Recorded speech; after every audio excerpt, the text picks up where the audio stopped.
Jadi rakaman saya bersama kawan-kawan saya ini akan pertama berkisahkan tentang tajuk pentafsiran bertulisan yang kedua, iaitu subjek literasi bahasa. Itu berkenaan dengan tajuk peringkat penulisan metalis dan mentalis. Okey, jadi ahli kumpulan pentafsiran bertulisan kami terdiri daripada saya sendiri, Muhammad Afiq Anwar, dan kawan saya Anissa Batisha binti Hemi. dan yang ketiga saya Ali Zahiri. Okey, jadi kami bertiga akan memulakan pembentangan kami tentang tajuk tulisan mekanis dan metalis. Ya, saya akan membentangkan tentang peringkat menulis mekanis, iaitu pengenalan yang pertama, literasi menulis merupakan salah satu komponen yang paling penting dalam penguasaan bahasa selain kemahiran baca, mendengar dan bertutur. Dalam konteks pendidikan awal dan sekolah rendah, penguasaan penulisan tidak berlaku secara serta-merta. Sebaliknya, ia berkembang melalui beberapa peringkat.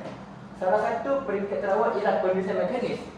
Penulisan mekanis merujuk kepada kemahiran asas menulis yang menumpukan aspek teknikal seperti pembentukan huruf, ejaan, penggunaan tanda baca dan struktur ayat yang mudah. Peringkat ini menjadi asas yang kukuh sebelum murid mampu menulis secara mentalis, iaitu menghasilkan idea secara kreatif dan kritis. Okay. Juga tulisan mekanis amat penting kerana tanpa ia, kamera asal ini murid akan menghadapi kesukaran untuk menyampaikan idea dengan jelas serta teratur. Oleh itu, guru perlulah memberi penekanan terhadap latihan yang sistematik. Peringkat yang disertai elemen pemilihan bagi memastikan semua murid mencapai tahap minimum penguasaan. Jadi, saya akan masuk kepada definisi dan konsep penulisan mekanis, iaitu penulisan mekanis merujuk kepada kemahiran teknikal dalam proses menulis. Dia melibatkan kebolehan murid membentuk huruf yang betul, menulis untuk garis, serta menjaga jarak antara perkataan dan mengeja dengan tepat serta menggunakan tanda baca asas seperti noktah dan koma. Pada tahap ini, fokus utama bukanlah pada isi atau idea, tetapi pada ketepatan bentuk dan struktur asas tulisan. Kemahiran ini berkait rapat dengan koordinasi motor halus, iaitu seperti kita tahu pergerakan tangan dan mata. Seperti yang saya ada tunjuk ni, gambar tangan dan mata. Juga murid perlu mengenai kawalan otot, jari dan pergelangan tangan untuk menghasilkan tulisan yang kemas dan boleh dibaca. Sebagai contohnya, jika murid itu tidak menguasai tulisan motor yang halus, tulisan mereka akan jadi lebih comot dan buruk yang suka untuk orang baca. Selain itu, mereka juga perlu memahami hubungan antara bunyi dan sima huruf bagi memastikan ejaan yang tepat. Juga yang ketiga ialah teori berkaitan dengan penulisan mekanis. Okey, jadi apa itu teori yang berkaitan dengan penulisan mekanis? Okey, saya akan masukkan, iaitu yang pertama, menurut teori behaviorisme yang diasaskan oleh Profesor B.F. Skinner, pembelajaran berlaku melalui rangsangan, gerak balas dan pengukuhan. Dalam konteks penulisan mekanis, murid belajar melalui latih tubuh dan pengulangan. Contohnya, latihan menyanyi huruf dan perkataan secara ulang membantu mengukuhkan ingatan dan kemahiran motor. Sebagai contohnya, guru memberi latihan untuk menulis perkataan AFIQ selama 50 kali agar murid tersebut dapat menguasai dan dapat menulis dengan tepat dan betul. Juga, pembukaan positif seperti pujian dan ganjaran pula meningkatkan motivasi murid untuk terus memperbaiki tulisan mereka. Sebagai contohnya, saya boleh masukkan, jika murid tersebut sudah menyiapkan kerja, guru boleh memberikan bahan seperti untuk menaikkan minat mereka bekerja. Itu guru boleh memberikan seperti hadiah seperti yang saya tunjukkan sekarang. Kata mana yang di mana, kita semua tahu. Murid-murid sekolah rendah ni mereka amat gemar untuk bermain. Berbanding dengan umur ketika dewasa nanti, mereka akan bermain kereta yang betul. Selain itu, teori psikolinguistik yang dikatakan Noam Chomsky yang menekankan bahawa bahasa melibatkan proses metodologi. Dalam penulisan mekanis, murid bukan sahaja mengenal secara fizikal dalam tetapi turut memproses maklumat berkaitan bunyi dan sima huruf. Juga pemahaman tentang struktur bahasa membantu mereka membina ayat yang betul walaupun pada tahap yang asas. Jadi apakah penerapan elemen pemulihan? Okey, dalam setiap penulisan mekanis, elemen pemulihan perlu diterapkan bagi membantu murid yang lemah, iaitu antara strategi pemulihan yang menyediakan data yang berperingkat daripada mudah kepada yang sukar. Kiranya guru perlu mengajar murid daripada tahap yang senang kepada tahap yang lebih susah nanti. Guru boleh menggunakan huruf besar dan garis yang tebal bagi murid yang menghadapi masalah tulisan kecil dan tidak cemas, iaitu guru boleh saya akan tunjukkan sebentar lagi. Giliran saya akan menunjukkan tentang guru boleh menggunakan garis putus-putus untuk murid-murid belajar tentang nak letak huruf tu dekat mana kiranya. Okey. Penggunaan bahan visual seperti gambar dan tak impas juga membantu murid memahami perkataan dengan lebih mudah. Selain itu, dibina secara individu atau kumpulan kecil membolehkan guru memberi perhatian khusus kepada murid yang memerlukan bantuan tambahan. Kiranya cikgu boleh memberikan kelas tambahan kepada murid yang tidak menguasai apa yang cikgu telah ajar, dan sebagai contohnya murid tersebut boleh menanyakan kepada guru selepas waktu pelajaran. Lagi lebih, berulang dan pembukaan positif turut memainkan peranan penting dalam meningkatkan keyakinan murid. Pendekatan ini bukan sahaja membantu murid menguasai kemenangan, malahan mengelakkan mereka dapat terus tercicir dalam pembelajaran yang menulis pada peringkat seterusnya. Kiranya jika murid tu macam tak berhenti nak belajar sangat, saya harap murid tu tak ada malu untuk bertanya kepada guru. Melainkan dia boleh bertanya secara berinteraksi satu kepada satu bersama dengan cikgu. Seterusnya kita akan pergi ke peringkat menulis mentalis. Jadi apa itu peringkat menulis mentalis? Penyusunan mentalis melibatkan beberapa peringkat perkembangan sebelum murid mampu menulis dengan baik. Pada peringkat awal, murid belajar mengenal dan menyatakan perasaan secara mudah seperti sedih atau gembira. Seterusnya, murid boleh mula menguraikan sebab dan kesan emosi tersebut terhadap diri mereka. Pada peringkat yang lebih matang, murid mampu membuat refleksi serta menaikkan pengalaman emosi dengan nilai dan pengajaran yang diperoleh. Jadi dekat sini murid dah start untuk berfikir secara sendiri tanpa menggunakan apa-apa anggota badan berbanding dengan mekanis tadi. Seterusnya, definisi dan konsep peringkat menulis secara mentalis. Penulisan mentalis merujuk kepada penulisan yang menggambarkan keadaan mental dan emosi seseorang secara jelas atau tersirat. Penulisan ini menggunakan kata adjektif seperti sedih, gembira, kecewa dan bangga serta mengandungi unsur refleksi diri. Kebiasaannya, penulisan mentalis turut memaparkan kesedaran atau pengajaran hasil daripada pengalaman yang dilalui. Dan akhir sekali kita akan tengok dari manakah teori peringkat menulis mentalis ini wujud. Yang pertama, menurut Howard Gardner, melalui teori kecerdasan pelbagai, penulisan mentalis membantu mengembangkan kecerdasan intrapersonal kerana murid belajar untuk memahami dan mengenali emosi diri sendiri. Seterusnya, terdapat teori perkembangan kognitif oleh James Jagat. Murid mampu membuat refleksi dan memahami konsep abstrak seperti perasaan apabila perkembangan pemikiran mereka semakin matang. Dan yang terakhir, teori pembelajaran sosial oleh Albert Bandura yang menjelaskan bahawa murid dapat mempelajari cara menulis secara mentalis melalui contoh dan peniruan yang dikerjakan oleh guru. Seterusnya, kita akan masuk kepada aktiviti-aktiviti. Apa itu mekanis? Mekanis ialah latihan menulis yang menekankan aspek teknikal seperti bentuk huruf, ejaan, tanda baca dan struktur ayat asal. Ciri-ciri dia adalah berulang-ulang untuk membina ketepatan. Sebagaimana yang kita tahu, mekanis ini adalah untuk melatih murid mengenali apa itu huruf, bentuk dan tanda baca. Seterusnya, fokus pada kemahiran asas sebelum ekspresi idea. Makna katanya, fokus pada kemahiran asas ini, kita akan lebih menekankan kepada benda-benda yang asas untuk bagi murid kefahaman.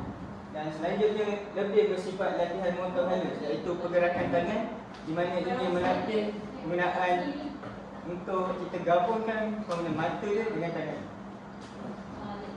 Selepas itu kita akan masuk pula kepada mentalis. Mentalis ialah latihan menulis yang melibatkan pemikiran, kefahaman dan ekspresi idea. ciri-cirinya ialah menekankan kreativiti dan daya fikir.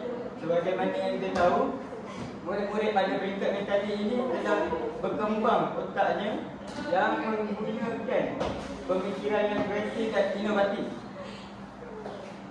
Ianya juga tidak sekadar menyalin tetapi menghasilkan teks baru. Maknanya murid ini tidak perlu dibimbing oleh guru untuk melakukan sesuatu perkara. Dan akhir sekali melibatkan analisis, imajinasi dan komunikasi makna. Contoh aktiviti yang kita dapat lihat yang pertama ialah aktiviti mekanik, iaitu menyalin perkataan atau ayat daripada papan tulis. Ini menunjukkan bahawa murid dapat mengetahui tentang bentuk-bentuk huruf, sebagai contoh huruf A, B dan C. Seterusnya, latihan menulis huruf Jawi atau Rumi dengan betul. Selepas itu, menulis semula suku kata terbuka atau tertutup. Dan akhir sekali, latihan mengenjoi dan menulis perkataan dengan mudah. Manakala aktiviti mentalis pula ialah menulis karangan berdasarkan pengalaman atau imajinasi. Bagi contoh, murid pada tahap 2 iaitu darjah 4 yang diterapkan oleh guru untuk menulis karangan berdasarkan pengalaman mereka. Seterusnya, menyusun ringkasan daripada teks bacaan. Dan selanjutnya, menulis ulasan atau pendapat tentang karya sastra, di mana murid-murid ini seperti yang kita tahu, dia menganalisis tentang karya itu dan mengambil isi-isi penting serta dijadikan sebagai bahan kajian mereka. Dan akhir sekali menghasilkan pantun, sajak atau dialog kreatif.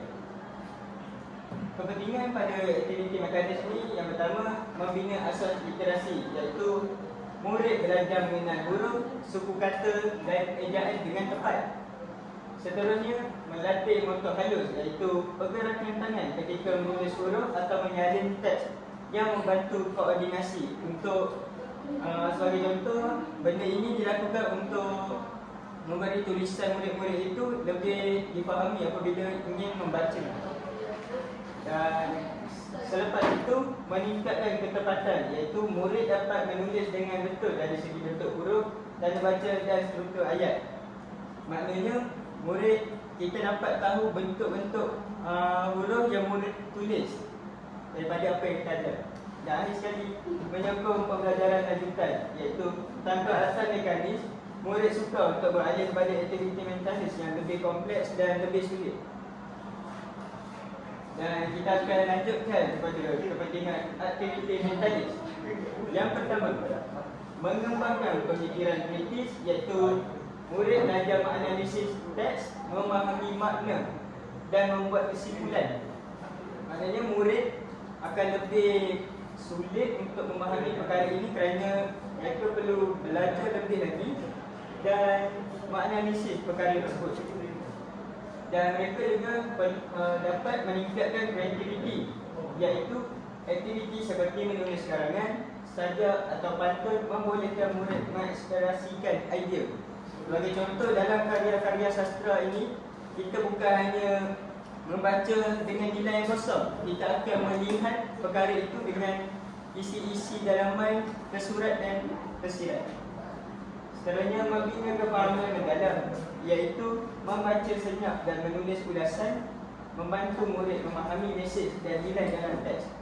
Dan akhir sekali, melatih komunikasi idea, iaitu murid dapat bersetujuan pendapat dan ekspresi diri dengan lebih tersusun dan kemas. Kesimpulannya, mekanis ialah dia membina ketepatan, manakala mentalis pula membina makna. Kedua-duanya perlu digabungkan supaya murid bukan sahaja menulis dengan betul, tetapi juga menulis dengan penuh makna, kreativiti dan daya intelektual. Gabungan ini melahirkan murid yang seimbang serta cekap dari segi teknikal dan matang dari segi pemikiran. Baik, penulisan mekanik ini adalah bertujuan untuk memberitahu bahawa murid akan mengenal bentuk huruf, mengenal suku kata dan memperbentukkan ejaan. Jadinya, kita akan teruskan dengan aktiviti padankan suku kata. Jadi, permainannya macam mana? Baik. Okey, di sini kita akan berikan suku kata dan suruh murid pandangan pada yang betul berdasarkan gambar yang diberi. Kemudian, murid akan menulis jawapan di ruang kosong. Bahawanya, di sini kita dapat menerapkan bahawa penulisan mekanik iaitu murid mengenal suku kata dan di sini murid mengetahui tentang bentuk huruf. Jadi, kita akan memanggil murid untuk melakukan perkara ini. Jadi, Afiq, sini jap. Jadi, tolong. Okey, baca arahan dia, padangkan suku kata. Jadinya, apa yang awak faham berdasarkan perkara ini? Bayangkan suku kata. Tak. Kita tahan dulu, pakai kita. Jadinya, okey. Afiq duduk kat sini. Afiq jadi. Afiq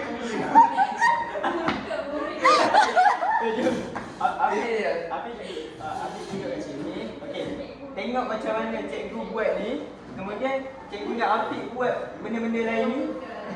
Berdasarkan apa yang cikgu buat. Boleh tak? Baik cikgu. Okey. Yang pertama, ambil kertas. Okey. Lepas tu, perkataan kita ni. Lepas tu, Afiq tengok suku kata mana yang sama dengan gambar ni. Baik cikgu. Jadinya mana? Okey, se dengan Kalau saya dengan mana cikgu? tak, saya nak marah. Saya nak marah. Sedih. Sedih. Okey. Tanya Afiq. Awak dah betul lah. Jadinya, selanjutnya, setelah awak dah padangkan suku kata ni, apa yang awak boleh buat? Saya kena macam tempat kosong cikgu. Okey, jadi cikgu tu buat. Kenapa tak saya? Sabar ya, cikgu nak buat ni je, betul je. Okey. Okey, jadi kat sini kan, Afiq dapat tahu kat sini kita nak mengenal apa? Mengenal perkataan sedih. Kita mengenal perkataan sedih, kita dapat mengenal huruf dan mengenal suku kata baru. Jadinya, saya nak Afiq buat yang lain ni, kemudian buat macam mana saya buat? Oh semua tu. Boleh? Semua. Bapak.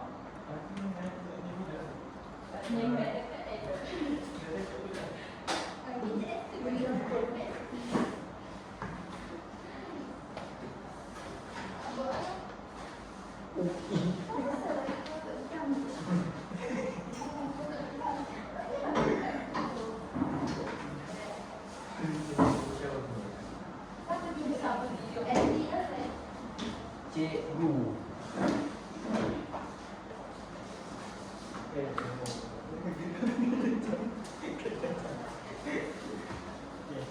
Tanya Afiq, jadinya setelah saya melihat daripada semua jawapan yang Afiq buat ni, yang pertama ni betul, bapa okey, sama dengan gambar. Kemudian cikgu ni okey betul dan betul. Ini semua berkaitan dengan perkara-perkara buli. Jadinya kesimpulan kat sini kan, kita dapat tahu kita janganlah mendekati perkara-perkara yang macam buli ni. Oh patut dia sedih cikgu. Dia sedih. Jadinya sebagai penerapan dan elemen peneguhan kepada Afiq, cikgu akan bagikan hadiah kepada Afiq supaya Afiq lebih yakin lepas ni nak buat perkara macam ni. Alhamdulillah kasih cikgu. Jadi, kesimpulan daripada aktiviti yang saya dapat ni tahun ni, murid ini dia baru belajar untuk menulis huruf dengan betul. Jadinya dia dapat mengenal suku kata, kemudian padankan dengan bahan sangat iaitu gambar aja. Kemudian dia dapat menerapkan elemen ini dengan menulis di ruangan kosong. Okey, selepas video ni telah diletakkan telah dihantarkan oleh saudara kawan saya itu Alif, saya akan terangkan mengenai BBM di bawah ini pula yang telah dihasilkan oleh saya selama beberapa hari. Iaitu saya akan menerangkan tentang bagaimana bertajuk tentang menyambung garis putus-putus berikut. Jadi kat sini saya nak macam murid-murid ni agar menyambung perkataan atau huruf-huruf ni secara betul agar dia dapat menguatkan motor harus murid dari segi pegangan tangan agar tulisan murid akan dapat dilakukan dengan lebih tepat, betul agar kita semua dapat faham tulisan itu dengan lebih betul dan tepat. Okey. Yang kedua, sambung garis putus-putus ni akan menyebabkan murid akan lebih tahu di mana dekat mana nak letak kepala perkataan, huruf itu besar atau kecil dan sebagainya. Berikutnya ialah memurid BBM tentang kaitan dengan isi pasal di bawah, iaitu memurid akan membaca macam saya sedang apa, macam emoji bawah murid-murid ni sedang menangis, iaitu murid akan baca saya sedang, lalu murid akan memikirkan perkataan mana yang akan ditulis di kotak kosong tersebut. Jadi di sini saya ingin memanggil seorang murid yang macam nak mewakili untuk saya menunjukkan tujuan ajar. Okey, saya nak panggil Akif di sini. Akif.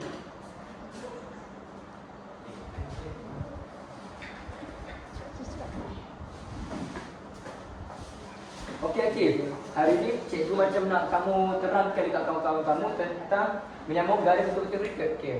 Pertama-tamanya, cikgu akan menunjukkan penerangan atau tutorial tentang macam mana kamu nak menyambung garis-garis tu. Manakah kamu sekarang tahap satu kan kamu macam kurang tahu tentang penulisan ni. Jadi cikgu akan terangkan, iaitu kamu perlu mengikut apa yang mengikut garis-garis betul ni dengan betul, iaitu seperti contohnya pertama, iaitu kamu ikut je garis ni macam satu ke bawah, ikut nombor je. Ikut nombor dia. Cikgu dah terangkan agar kamu lebih tahu dan kamu akan lebih mempraktikkan dekat rumah nanti dengan sebagainya. Yang kedua, follow je garisan dia dan jadilah huruf A yang menarik. Berikutnya ialah huruf yang A kedua. Yang kamu tahu, ini ialah A besar dan A kecil. Cara menulisnya begini. Ikut je dengan ni, A dan A. Jadilah huruf A yang kecil dan teratur dan kemas. Jadi saya di sini, cikgu di sini nak kamu lukis huruf B dengan tepat dan teratur. Dan saya, kalau boleh cikgu nak huruf B ni lagi cantik daripada cikgu lagi. Seperti macam saya nak, saya saja dia buat huruf ni agar kamu dapat membuatkannya dengan lebih baik. Tapi dia tak pandai tu. Tak apa. Kat sini dia dah tulis tulisan satu. Kamu ikut je. Jangan nak melawan Saya. Okey.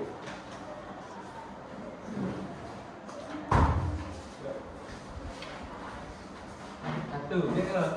Betul lagi.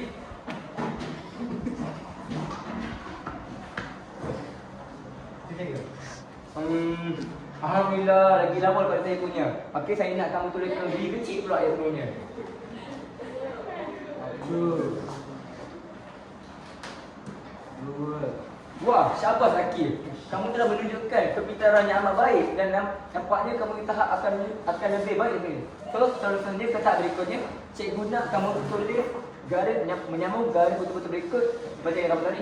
Ini ejaan perkataan. Ini merupakan ejaan yang boleh diambil dari tulisan literasi yang di mana konteksnya yang di mana jauh lebih rumit yang tetap berkenaan dengan tajuk buli, iaitu cikgu akan bagi demonstrasi untuk tuliskan perkataan baju, iaitu Akif tengok betul-betul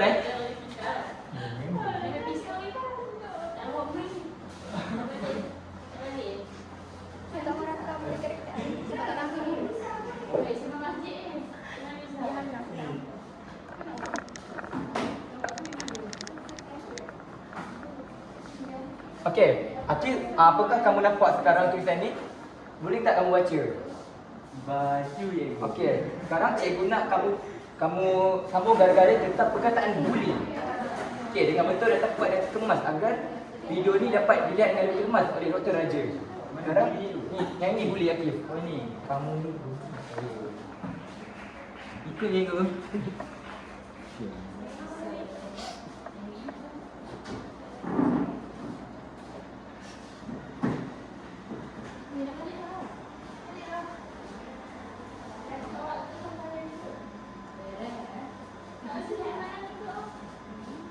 Sini ke? Biyubu dan Aili. Bully. Okey.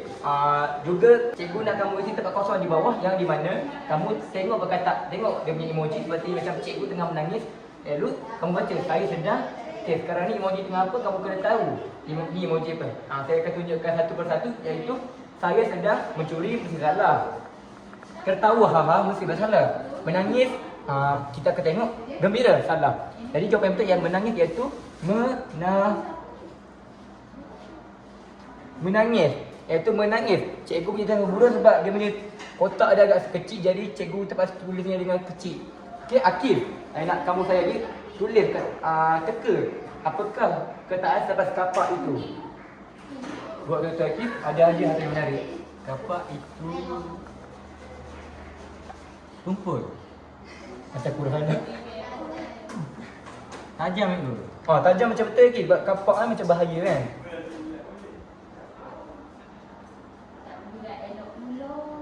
Sebenarnya benda ni kita nampak macam main-main, tapi sebenarnya benda ni yang kita akan mengajar membuat etik ketika di sekolah rendah. Selepas kita akan dipostingkan nanti. Assalamualaikum. Hari ini cikgu akan belajar tentang kemahiran menulis mentalis. Jadi mentalis ni dia bukan yang kena sambungkan huruf ataupun ikut huruf ke apa. Ini kita akan berfikir. Jadi dekat sini. Okey, siapa boleh bagi tahu cikgu apa ni?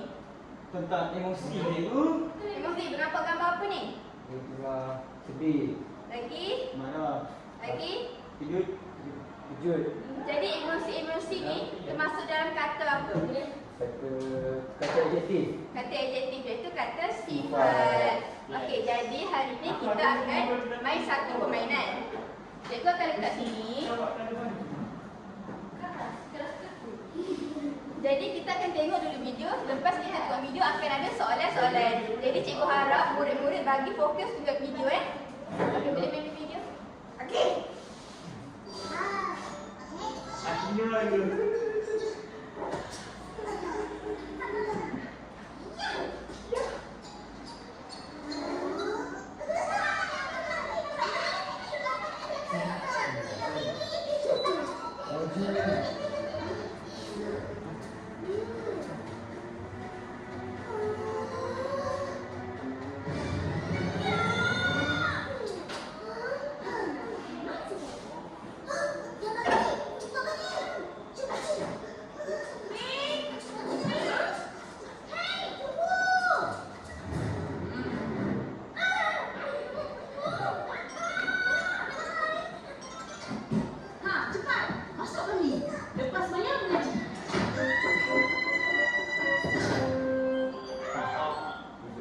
Okey, jadi kita dah tengok video tu dan dalam video tu banyak perasaan kan?